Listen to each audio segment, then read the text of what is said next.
Factsverse presents Guy finds ancient relic, but when he flips it over, the weirdest thing happens. Help us spread the word about Factsverse by clicking that like button. Also, be sure to subscribe and click the notification bell so you don't miss our future videos.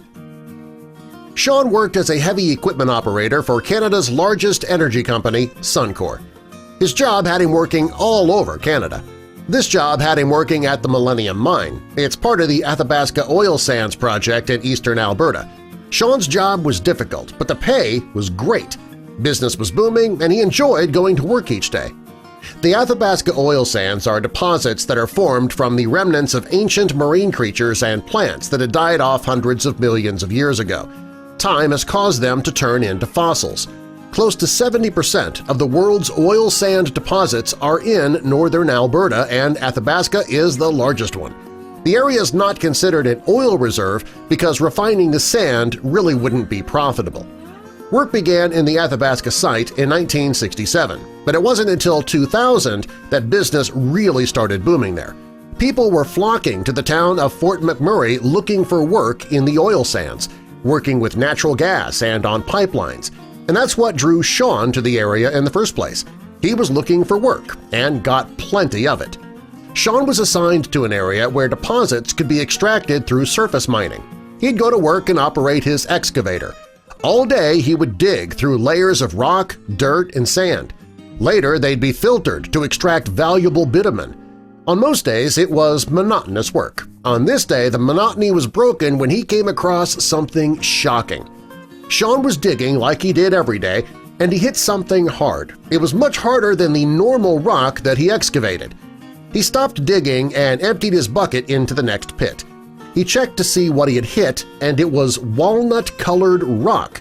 He'd never seen anything like this before. He knew it was important. He turned off his excavator and he called his supervisor over, Mike Grattan. Shawn and Mike looked at this weird lump, wondering what it might be.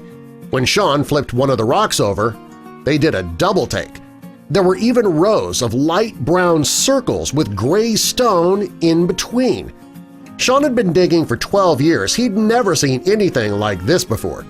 Mike told Shawn they had to have the rock examined by a professional.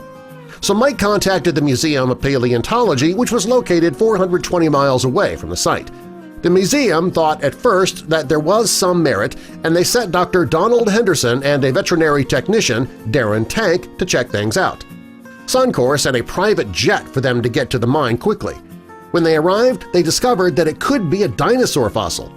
Getting the fossil separated from the rest of the rock would not be easy. They each worked 12-hour shifts to get them separated.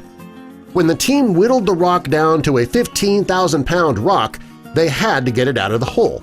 They dug 2 tunnels beneath the block of stone and placed wood beams inside. That made it possible for them to whittle the rest of the rock down. The first time they tried to lift the rock out, it collapsed under the weight.